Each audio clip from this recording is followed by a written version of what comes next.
Hello guys, and welcome to a new WARNO video today by me, Vulcan. In this one I have for you a 3 vs 3 on rocks, and I'm going to be playing with Berliner Gruppierung. In this one, I wanted to really show off the power of Berliner Gruppierung. It's one of the divisions that gets 2 Buratinos, so we're going to be seeing plenty of that today.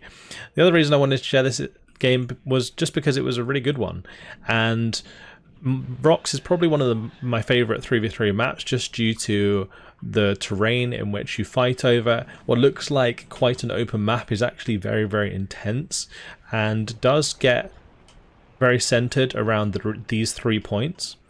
So it's really fun to play on. VulcanHDGaming is going to be leading the charge though. Let's have a quick look at the rest of the units. Aufklarer going to be moving up, unloading into this building. Make sure I have recon over the centre of the map. We've got 3 AA pieces, the ZU-23-2s. These are the towed twin autocannons that can be used to deal with enemy helicopters early on. Then we got the Conkers following it up. We got 2 100mm AT guns. And then we have the Cub and the T-64BV. On this side, I've got a Jeep leader and also another Conkers, which is going to be trying to set itself up in one of these 3 buildings, again to cover the open. So the idea with these VulcanHDGaming is they can get into buildings early on. They can use those Metis ATGMs that they have with 17 penetration and 63% accuracy to get some good hits on early transports. But this time around, things are going to be pretty quiet at the 50-50. We are going to see a few transports briefly, but nothing that the VulcanHDG are going to really have time to take care of. So it seemed like Saithor, who's going to be my opponent again today, is just deploying safe, which is perfectly fine. So I'm going to be unloading all of my ZU-23-2s just in case things like Cobras and I guess it would be Apaches come and attack us. I think the 2nd Panzergrenadier can get some Apaches, the 24th can get some like Cobras, and it's quite common at the moment to see people use like rocket helicopters at the start of the game to try and get a little bit of an advantage. But we have my leader coming in here and getting that captured with the help of Wooden Box on my right flank here with the BTR-60, also capturing that. And then I'm going to be moving across and contesting Delta, and I decided to just like move it all the way over to Echo since my teammate Lexa on my left flank has not decided to capture that yet. But since Saithor decides to bring in a leader opposite, I'm probably going to have to keep this in here to make sure that this sector stays contested. That is the plan. T-64BV can be moving forwards, going to be bringing a 2nd Cub. Because no initial engagements occurred, it's going to give me time to kind of try and build up a more coherent force before pushing forwards. So that was the plan. Just kind of take it easy, get in the extra supporting units that I need, like the 2nd Cub, so we can have 2 Cubs, and then a 2nd T-64BV, also get the ammunition in for those Cubs as well. And then we can really kind of be in a solid place to support the VulcanHDG as we move forwards. Or I can just wait until they push into me to make good use of my AT guns that I invested in early on. Now here, the Tornado is going to get the better of the Cub. I tried to turn on the Cub at the right moment there, but it was just a little bit too early, so the Tornado did manage to get its missile into my Cub. A good way to avoid seed if you're new to the game is to just turn off the radar. So the way you do that is you just click on a unit, click on the weapon that has the radar.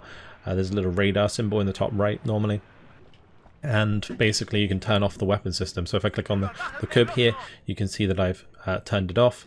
This one's still turned on, and it has that little radar symbol on the right hand side at the bottom. So you know that it can be targeted by seed missiles. It does take a little while to aim once you turn it back on, but it's a good way of avoiding those seed aircraft and taking maybe a couple pot shots at them. The seed on the ECM on a seed aircraft is usually quite high though, so the likelihood of shooting them down if you don't have the AA on preemptively is actually quite a bit lower than if you were to just have it on and try and trade your AA piece for a kill. But regardless, we have a Conquest in here that's kind of covering this left field. You can also fire on this right side. This is actually a really nice position to have an HGM, particularly if you're under a lot of pressure in this sector. Tornado GR1 going to be coming over, and that's going to be bombing our supply. Goodbye fob. Yeah, I did purchase a fob at the start because I did plan to make good use of my artillery. You can see this one's gone down as well. My teammate not too happy about that. And this was due to Sathor having sent a recon helicopter around the edge of the map at the start, spotting those, and his team helping take them out. I was surprised to see the tornado go for that though, like go really deep into our lines. It was really risky. F4F lucky to get away, as it does get absolutely blasted by the ZU, sorry, 23s. But more of my stuff arriving, including the good old Buratino. There it is, moving up into position with its thermobaric rockets, waiting to get a good hit on target. All the while, Marder 1A3 is now coming in from Sathor. One of them going to go down to the Metis, one of them already gone down to the T-64. If we're getting a little lazy with his deployment there, but maybe hadn't spotted my positions yet. There is a good chance of that, especially since there wasn't any initial engagement here at the moment. So maybe thought it was safe that he could deploy into these buildings. But alas, we were lined up here with the AT gun, with the T-64 BV. I've now brought in a couple of these Vorpals. Vorpals are really nice because infantry plus transport is like 55 points, which is really cheap. And these Vorpals at close range are actually not too bad. And the SPW PSH has a KPVT and a PKT. And the double machine gun is actually really effective for infantry fire support range. So really nice combo, and can help you overwhelm enemy infantry quite nicely, particularly if you support it well with a couple tanks, or some better units that can kind of put more firepower down while the opponent is being distracted by the weaker units. That's kind of the main benefit of having them. So the ZU-23 is going to be engaging with the two T-64s and the SPW PSH. A smoke off with the T-64, but it turns out this is two Tornado IDS with cluster. We're going to lose our ZU-23 and the SPW PSH, but both of the T-64 BVs survive, which was really nice. These do have extra health due to their error trait, the explosive reactive armor, and so the damage wasn't quite enough to kill them off entirely, and since I drove forwards instead of backwards in order to dodge that, most of the cluster bombs missed. So yeah, that was a decent play just to make sure I kept them alive. I've now got the second Cub on site as well, so we can maybe punish that in future. Now we have the Vorpals revealing 3 units of Fallschirmjäger opposite us. That is going to allow me to engage with the AT gun. I'm also going to be moving up with the MTLBs. Now, these MTLBs, they may only have like a PKT, but over time they can certainly help chip enemy forces with that machine gun. So no real reason not for me to not move that up, because the Fallschirmjäger won't have range with their AT unless I get too close. They can fire from outside the range because they have 1,025 meter range. You can see there, one of the Panzerfaust comes towards us, and that kind of gave me an idea of roughly how close I could be. And so now the MTRBs happy to open up. Vorpals going to be revealing them once again. 100mm is going to continue to fire away whilst I fix up the 2 C64s on the backside. Now what I'm doing right now is I'm actually waiting for a ton of reinforcements. I'm really trying to set up for a big push. So T-80B on the way, another supply. We've got loads of Vorpals in the SPW PSHs. I've even got some of the Fallschirm SPG-9s and some Aufkladder for recon, so that we can make a really solid push. And this is a good way to kind of break down a defense that you're not too familiar with. You can see we don't really have much information here. So we're going to kind of mass up and try and brute force our way through with the Buratino support at the same time. Meanwhile, we do have an Apache kind of sneaking over, but Volpos going to be ordered to spread out and move forwards. I actually end up cancelling that because of the Apache. Got to be careful here. I can't really deal with the Apache right now. I don't have a Strata or anything. Buratino's not firing because I actually put it on return fire just to make sure that I could hit a decent target with it, because since all of those Fallschirmjäger were getting pretty low, it probably would have been a waste of a barrage to actually use the Buratino at that point. The T-64 going to be hit by a pretty nasty HGM there. That's going to have to fall back. Apache wasting rockets on the MTLB is perfectly fine by me. If it's not shooting the Fallschirmjäger Metis, that's totally a win. And at this point, I'm going to bring up a bunch of Strelitz. The Strelitz super useful for this situation where there's an enemy helicopter that's harassing you. And I'm also going to be bringing up an Mi-24 VP. This is the most expensive Hind I think you can buy. It has 16 Kokon missiles, the 23mm gun, and 40 80mm rockets. So decent enough rocket count to kill some infantry, plenty of Kokons to harass enemy armor, and its main gun on the front is very, very powerful. So you can use that to wipe out things at closer ranges if you're feeling confident that the enemy AA is dead. But as you can see, things are a little bit slow to start, but trust me, it ramps up big time, especially once I bring in a second Buratino, which is currently what I'm waiting on. You can see the Buratino here is still holding fire, and that's the second Buratino ordered there. That is going to be coming up to join us. And double Buratino, if there's a concentration of forces in these sets of buildings, we can hit both, not just one. And that will potentially open up a big way forwards for us. I kind of need to be careful that I don't get clustered, but as long as I'm not showing the T-64 BVs, there's no real reason why that cluster should be coming our way. So having all of the Volpos here in the SPW PSHs should be fine for now, or at least that's what I was hoping. Whilst my Buratino now aims towards the Para leader on the back side. But Lex is going to be moving forwards with these spare SNAS, and I was pretty convinced that he would be able to kill the Para leader with the spare SNAS, so again I put it on hold fire, return fire, just to make sure that it doesn't like friendly fire Lexa in this situation, because it probably would. Alexa's going to request fire support here. Once again, going to aim the Buratino again. But honestly, this infantry is not really doing too much.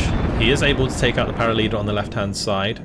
My VP is going to move up with the rockets and get those on target. So, like, I'm perfectly happy not to use the Buratino in this situation as well, because the VP is going to be able to help out if needs be. So the Spetsnaz here, they're going to be falling back. Desaniki are moving back up into position, helping out nicely. Mi-24 VP finished off the Panzergrens. Like, there's not too much threat here, so again, not going to waste the Buratino in that situation. Tornado F3 coming overhead, right over 3 Strela-10Ms and 2 Cubs. That wasn't getting out alive. If it did, that would have been extremely lucky. But we are getting into an even better and better position as the second Buratino is almost here, guys. It's almost here. Alright, Mi-24 keeping Overwatch. BTRD robots moving up, trying to get shots onto the Marder 183 Milan. Do manage to find it? Very nice indeed. These robots do have Conkers on them. They are a transport that can be brought with the descent Conkers, so you get 2 Conkers for the price of 1. The only trouble with the BTRD is that it has bad stealth, so it's not really easy to hide. But if you use it in support of other heavier units like tanks, then you can just get an extra 80 gems off while your tanks sponge a lot of the hits of your opponents. So at this point, with the second Buratino in position, we're going to start firing away. The Volpos are moving across the open. The rockets firing overhead as they move up. And that's going to be smashing the Fallschirmjäger here that we're defending. Also a couple rockets going to be landing further to the right hand side, putting some damage onto the Marder 1A3. Plenty of aircraft brought in, but managed to take down the Tornado IDS and the F4F. It did do a little bit of damage to me with those aircraft, but the Vorpals certainly expendable. Now that the infantry started to reveal itself, it's time for the SPWs to move up in support. And they'll be able to get their PKTs on target, or PVTs, sorry, and PKTs. Meanwhile, the second Buratino now firing away onto the remaining Panzergrens and Marders on the right-hand side. Look at that. An absolute firestorm of thermobaric missiles, rockets, sorry, hitting the target, but absolutely decimating them. Now the Fallschirmjäger here going to be hit at range by the KPVT, while the Volpos move forwards, and we pretty much crushed Zathor's defense. There's not really much you can do about that in this scenario, except for him keep his units spread out, maybe spot the Buratinos in advance with forward recon or something, but honestly, not really much Zathor can do about that. Double Buratino is really nasty and set up the push nicely. And now my infantry moving into position. Got the SPG-9s even moving ahead. They'll be able to get into the buildings and pop any transports and reinforcements coming down the road. Sultan is of course here. We're looking to try and get something to kill that. SPG-9s do get on target. Mi-24s also here as well. Pretty confident there's not much AA. So happy to move up. Secure this objective for our team. And at the moment, our opponent's actually in the lead. 592 points to 16. Now we're taking a +1. Should allow us to catch up a little bit. Now, since we have pushed up, it's very important that I move up my radar AA as well, so that my forward units are still protected.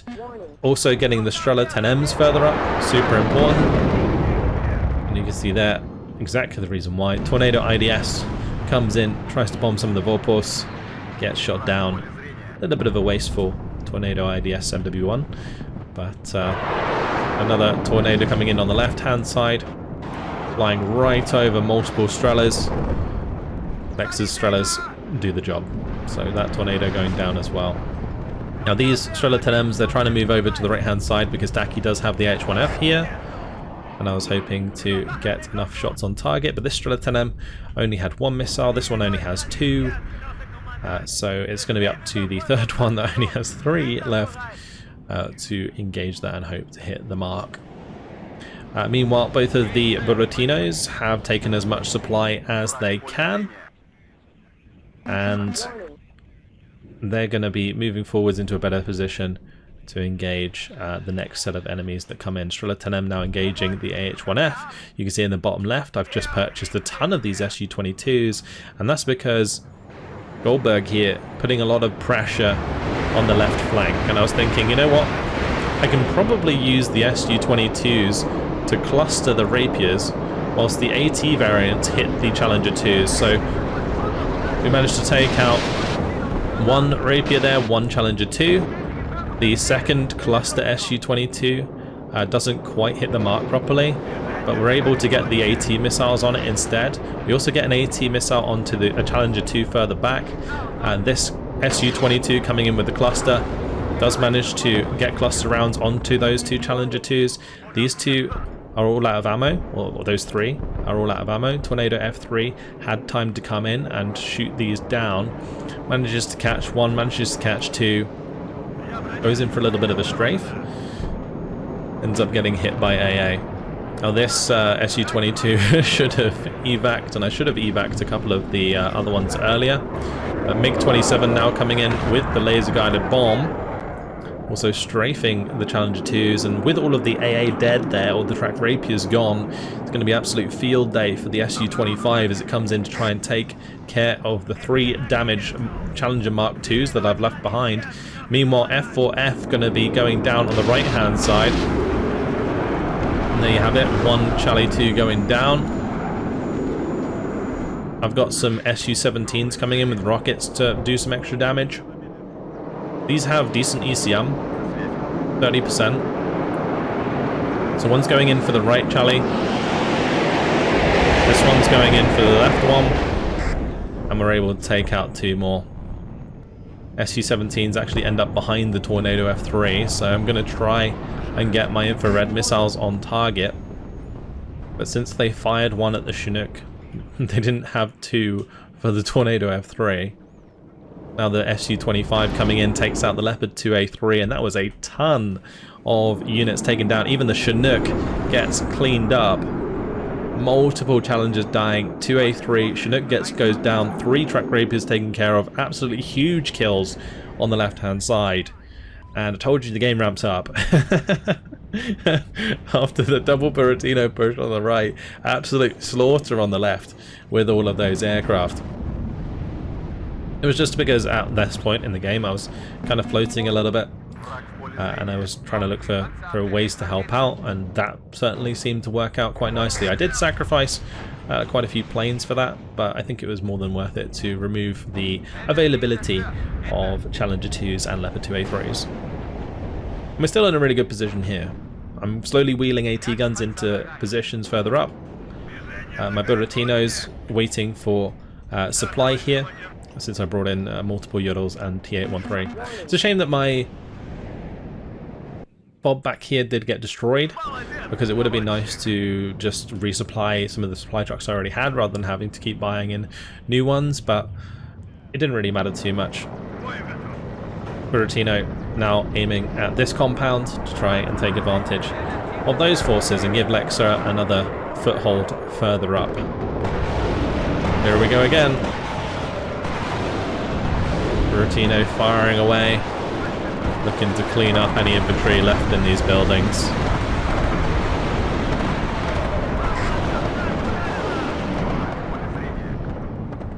It's really awesome to watch the Buratino firing away.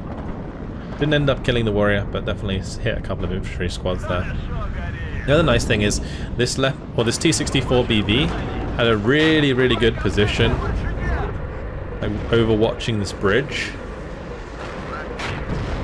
and was shooting like towards this road and killing off loads of transports.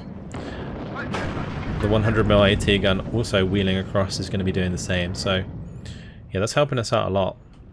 Meanwhile, another Buratino going to be moving up further to the right hand side since we fully control this. So what do we do next? Well, the best thing to do really would be maybe to contest the middle sector or commit with Lexa to attack the left sector. But I'm going to be opting to attack the right hand sector. Wooden Box is really setting up here with a large amount of tanks. He's got the T-80UDs in position, T-80U on the backside, some Strela 10Ms, plenty of helicopters. He's in a really good position to attack this sector, and if I support him there, he's going to be having a good time. So that was the plan moving forwards. I've just got to wait for some reinforcements. I've got the T-64BVs on the way, a couple of T-80Bs as well, and they will come to this location. We'll start pushing across as Wooden Box does, but Wooden Box is going to be going for it early. His T-80s moving forwards for an engagement with the M1IPs, looking to try and get a cheeky snipe in there. Nice positioning with the Iglas as well, using these tree lines to sneak them up.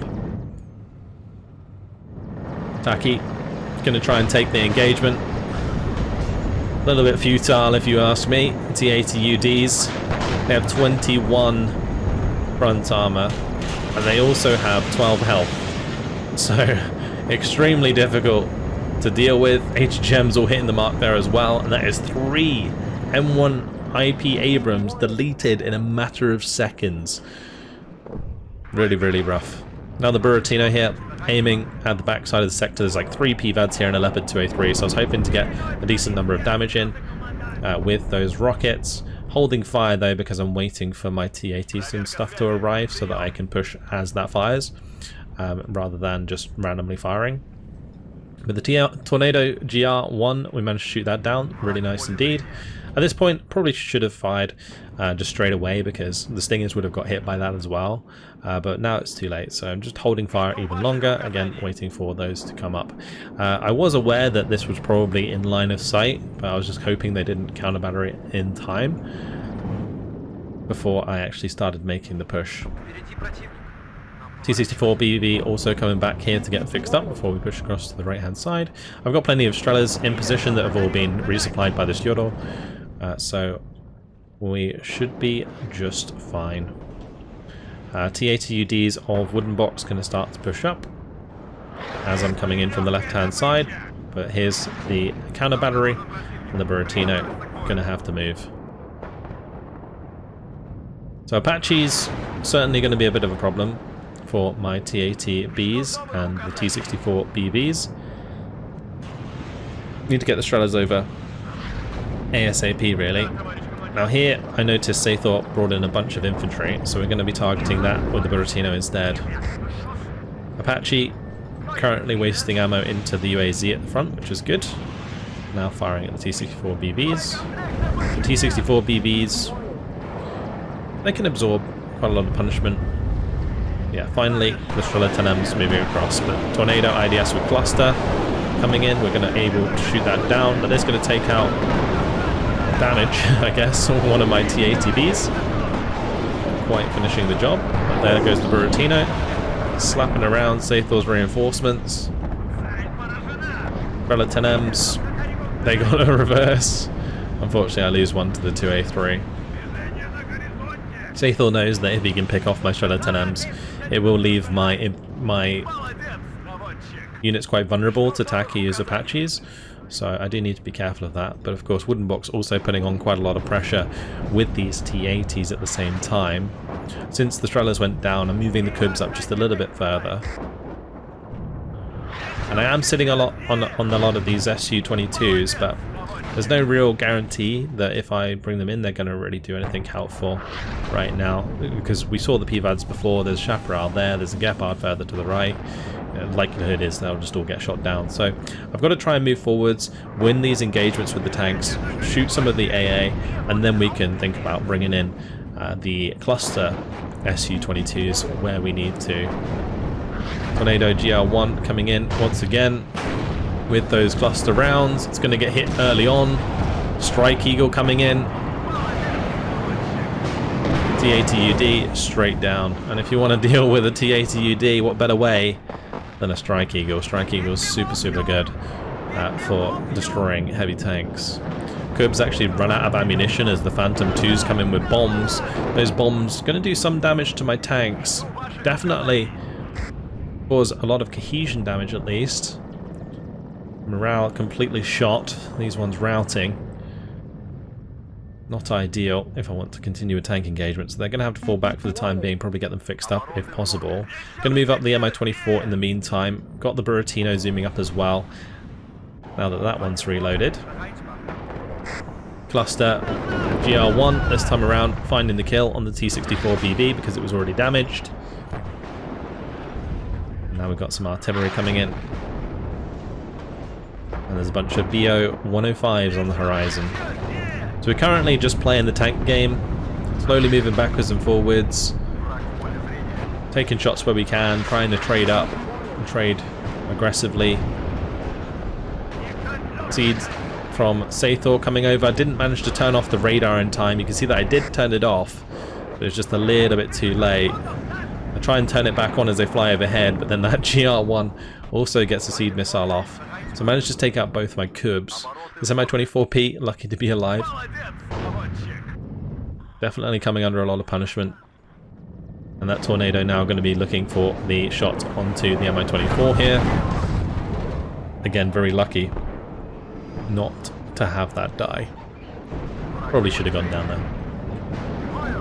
It's alive for now. It's routed, I can't really move it properly. T-80Bs not really faring too well against Leopard 2A3s. T-64 here takes a lot of punishment very quickly. I'm trying to smoke.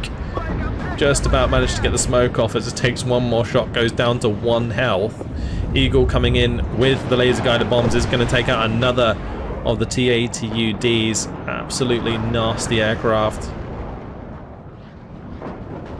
Now got the Su-27 trying to chase it down. Gets hit by the Eyehawks on the backside, so you can probably see why I'm not using the Su-22s right now. It's a great target for the Buratino. Buratino just out of line of sight at the moment. But my tank's very much in disarray, and the difficulty for me right now is I don't really have that much supply to keep fixing up all my tanks. So you can see they're just hanging around with low health, and it's really not ideal. But as Taki and Saethor are trying to make a push into Wooden, it does leave their flank exposed. And their tanks are being taken out by the T-80UD regardless, because the T-80UD is super strong in this scenario. But as the smoke comes down, I'm going to be pushing forwards with my T-64 BV here. It's going to be able to use the really good HGM. T-64 BVs have this really good HGM. 21 penetration, 2,625 meter range, 55% accuracy. Really effective for dealing with enemy heavy armor at range. Managing to take out an M1 myself there, and a Leopard 2A3 as they're facing Wooden Box's HGMs. Another tank going to be taken out there by Wooden Box. And we're certainly starting to carve our way through the NATO armor opposing us. You can just see everything moving backwards and forwards as I continue to micro this. Buratino currently holding fire on this position. I was expecting them to reinforce down this road. As soon as I get line of sight of that, I can fire away. But for now, don't want to fire on a position where I can't see enemy targets. As I say that, I do exactly that. But Leopard 2A3 is going to be in position and is most likely going to go down. Now I hear the Buratino's voice comms, and it does kind of give you an idea whether or not you're hitting. And in this case, get the job done. So, not too bad. Mi-24 VP going to be falling back as the AA comes forwards. And yeah, we're in a really good position, thanks to Wooden kind of contesting this center sector a little bit further forwards. So we've moved up to 935 points. Like, in terms of conquest points, we're not actually that far ahead. A +3 isn't like a huge advantage, it's quite a significant advantage over time. But at the moment on the left hand side, Alexa's dealing with Goldberg pretty well, so that's helping a lot. On the right hand side, Wooden Box has quite a nice forward position here. The good thing about this engagement so far is we just traded really well. There's a lot of dead tanks here. PVADs, Leopard 2A3s, the M1s, all being taken care of by our heavy armor. Now moving forward, some Shilkers to join the Strellas, since the Cubs were taken out earlier. Buratinos now just out of action for the rest of the game because they don't have any ammo. And at this point, we're able to take out the leader on the far side of this sector. And that's going to push us to a +5. So that's now a much higher threat to our opponents. Tornado GR1 looking to try and get away from the Tunguskas. Tunguskas did have their 30 mils turned off for a little while there just to avoid the seed missile. A nice missile coming through. You can see how the missile connected at midair. Really cool. But yeah, that gets shot down. Another cluster tornado, not that I won't have to deal with. So things have kind of slowed down a little bit. You see I have moved back a couple tanks. T-64 BV went back to try and get repaired. This Mi-24 VP got repaired and rearmed. Again, dealing with supply issues thanks to Saethor spotting our fobs early on. And yeah, that's definitely causing us issues at this point in the game. Like, the longer you get in the game, the worse that obviously is a problem. And currently only 5 minutes left on the clock though, so in this 40-minute game, we're in the lead. We're ticking a +5. It's really on our opponents to try and make the ground back. We're currently just chilling with our line. Sniper trying to move forwards there, get some forward information, but you can see a ton of reinforcements coming in right now that we're soon going to have to deal with. So the Buratinos, early on, fantastic job. The blast here, absolutely opening up the far side of the sector, made it very, very difficult for Sather to counter and deal with effectively. Sent Buratino strike over here to support my teammate. Buratino's absolutely decisive in this one for sure. Strike Eagle coming in again. This time actually missing. Smoke was out in time. Shulker's not causing enough damage to get that shot down. It's really cool to watch the multiple Shulkers fire at aircraft flying overhead. Look at that. Very cool. Certainly helps finish off aircraft when they're on low health. So now a huge push coming in from Sathor, multiple 1A3 Milans, BO-105s trying to give cover. It's going to be very, very hard for these 1A3 Milans to defeat multiple T-80s. And these Panzergrens that have dismounted from those Marders are going to be pretty much fodder.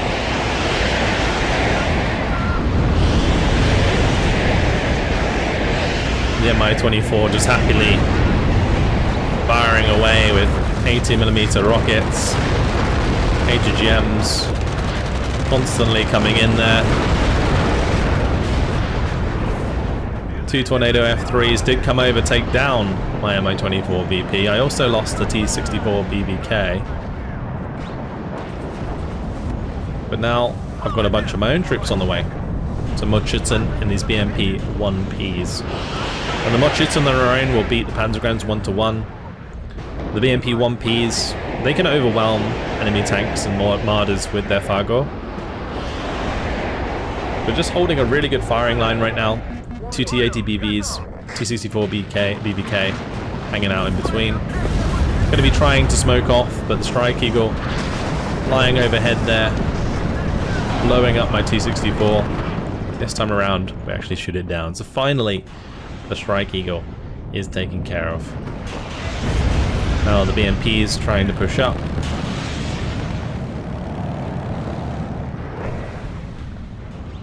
My 24 in a very precarious position.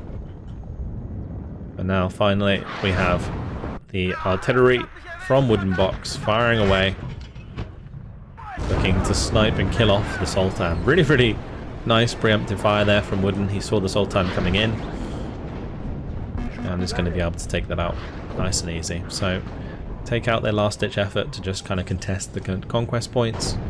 Everything I've got pretty much on the front line that's healthy is just attack moving forwards as we take the last few points in the game. And what a game it was. Really, really good fun.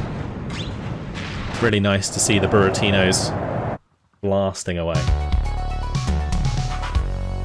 So after 38 minutes and 10 seconds, that is game.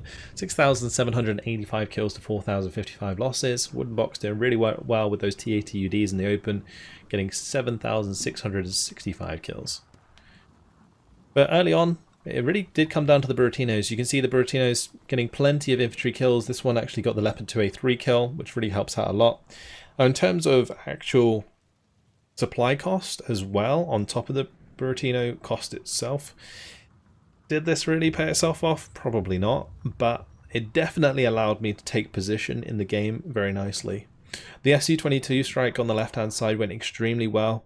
My T-80Bs and the T-64 BVs trading nicely as well, especially with their HGMs. That's where a lot of these kills are coming from, with the 2A3 kills, with the Leopard 1A5 kills. And yeah, just a solid game from Berliner Gruppierung. Came together nicely and really, really fun. I like that map a lot. Hopefully you guys enjoyed it as much as I did. Thank you very much for watching, and I'll see you in the next video. Goodbye.